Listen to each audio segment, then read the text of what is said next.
Bonjour à tous, eh bien voilà un essai bien aquatique, un premier essai de ce Forza 750 sous la pluie entre Montpellier et Nîmes. Vous voyez les belles arènes derrière moi, d'ailleurs c'est marrant, c'est là où on avait fait la présentation du T-Max en 2015.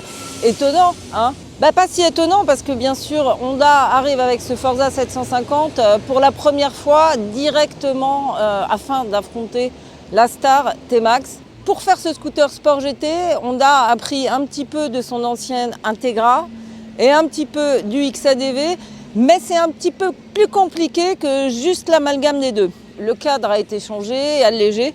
Le bicylindre 745 cm3, lui aussi a bénéficié de nombreuses améliorations, en partie pour Euro 5. Ce qui fait que ce moteur est un petit peu plus puissant, il passe de 40 à 43 à peu près kilowatts et 68 à 69 Nm. Ce bicylindre est toujours associé à la fameuse boîte à double embrayage DCT. Ici maintenant on a 4 niveaux de dynamique de passage des rapports, 1 étant le plus soft et 4 le plus sport.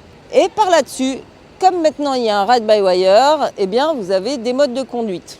Rain, standard, sport et user qui est le mode paramétrable. Vous pouvez paramétrer le frein moteur, vous pouvez paramétrer la délivrance de la puissance. En fait, la puissance reste toujours identique quels que soient les modes. Simplement, c'est la réactivité moteur à mi-régime qui change.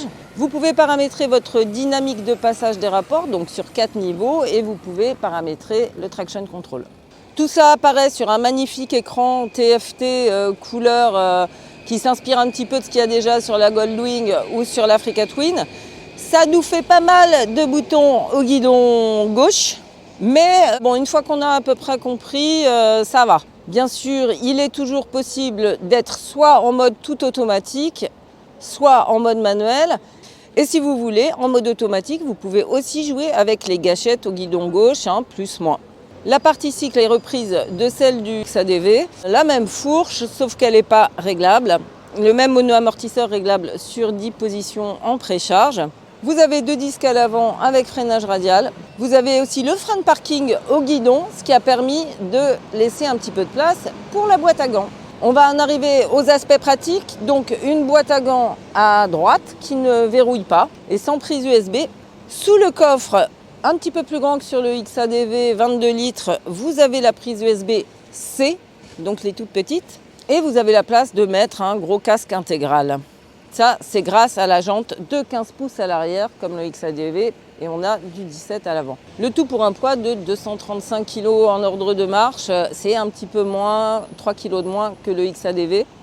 C'est quand même un peu plus que le T-Max, 15 kg de plus. Alors, ils ont pensé à l'ergonomie, ça c'est pas mal. La selle à 790 mm, elle est plus basse que sur le XADV. Et les échancrures sont vraiment bien faites sur le côté. Moi, avec mon 1m60 et certes avec mes bottes un petit peu épaisses quand même, j'ai pas de souci pour poser les pieds au sol. Les grands, ils ont des marchepieds à l'avant qui remontent bien. Ça leur pose pas de souci. Mon confrère Johan, avec son 1m88, n'était pas gêné non plus en tournant le guidon à fond.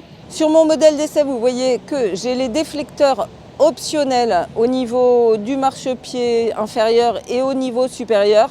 Et ça, j'ai testé dans des conditions vraiment dantesques. Et c'est super efficace, donc un très très bon point au niveau de la protection. Le pare-brise protège très bien, il n'y a pas de remous. Le seul reproche, c'est qu'il n'est pas réglable. Et moi, personnellement, ça me pose un souci avec ma taille, ce qui évidemment ne concernera pas tout le monde. Je l'ai pile poil dans mon champ de vision, donc ça, je regrette vraiment qu'il n'y ait pas eu un pare-brise réglable, même manuellement. C'est dommage parce que les autres Forza 125 et 300, 350 l'ont, donc c'est un petit peu dommage.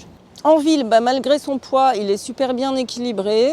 Dans les petites rues à Nîmes, j'ai pas fait beaucoup d'interfile, mais les rétros passent au-dessus de la majorité des voitures. Les SUV, c'est un petit peu plus compliqué, mais c'est plutôt pas mal dans le genre. Sur les petites routes, qui étaient très jolies ma foi, mais où on voyait rien, c'était quand même un petit peu compliqué là, de tester le mode sport à fond. Ce que je peux dire après ce court essai, c'est que la gestion des gaz est vraiment très fine, c'est très agréable. Le mode Rain permet vraiment d'évoluer en toute quiétude. C'est un petit peu mou quand même, mais quand on en a besoin, c'est quand même pas mal. Le standard est bien équilibré et le sport, il est vraiment plus sport que ce que je connaissais avant sur l'Integra ou sur le XADV. D'autant que l'échappement a été revu aussi et avec ce surplus de puissance moteur, ça donne vraiment un comportement moto et une super belle sonorité. Donc ça vous donne vraiment un scooter à 2 visages ou à 3 visages à la carte. Et ça, c'est vraiment sympa pour ceux qui aiment bien l'aspect techno. Après, c'est moins plug and play qu'un T-Max. On a pu faire un petit peu de voie rapide. Je n'ai pas testé la vitesse maxi, bien évidemment, mais on est franchement hyper à l'aise. De ce côté-là, il a vraiment un tempérament de GT. Après, dans les petits enchaînements, j'ai trouvé qu'il fallait quand même s'en occuper. C'est un beau bébé. Ce sera confirmé dans des conditions un petit peu plus favorables. J'ai particulièrement apprécié le freinage. L'arrière est vraiment consistant, l'avant une bonne puissance. On n'a pas fait des freinages de bâtard, mais du coup ça m'a permis de voir qu'il y avait un dosage très précis. En plus les leviers sont réglables des 2 côtés, donc ça c'est top. Et bien sûr, comme tous les scooters techno d'aujourd'hui, on a un contacteur avec un transpondeur et on ouvre trappe à essence et coffre au guidon. Sur le magnifique tableau de bord avec tout un tas de fonctions, tout un tas d'affichages différents, j'ai pu voir la conso moyenne annoncée, alors entre 4 et 4,4 litres, voilà, pour 100 km. On voit qu'Honda a voulu frapper un grand coup technologique sur ce Forza 750 et le petit plus, c'est la commande Honda Smartphone Voice Control. C'est-à-dire que vous laissez votre téléphone dans votre poche ou dans le coffre avec l'appli qui va bien. Pour l'instant, elle est dispo que sous Android, mais ça va venir pour Apple. Et en connectivité avec votre Bluetooth, eh bien, vous pouvez gérer la musique, vous pouvez gérer votre GPS, vous pouvez gérer vos messages et répondre à vos messages par la voix. C'est le petit plus technologique qui certainement plaira à beaucoup d'entre vous. En revanche, pas d'Apple CarPlay comme il y a sur la Goldwing ou sur l'Africa Twin. À la question « Est-ce enfin un vrai concurrent au T-Max chez Honda ?» La réponse est oui. Avec cet aspect un petit peu plus techno et peut-être un petit peu plus GT à mon goût. Et c'est pour ça que c'est dommage qu'il n'y ait pas le pare-brise électrique, les poignées chauffantes de série et un cruise control. On vous en dira plus très bientôt lors d'un essai beaucoup plus long au quotidien et dans un comparatif bien sûr avec le T-Max. Pour toutes les infos techniques et beaucoup plus de détails, motoservice.com. Et moi je vous fais un bisou sur le masque et je vous dis à très bientôt sur Motorlive.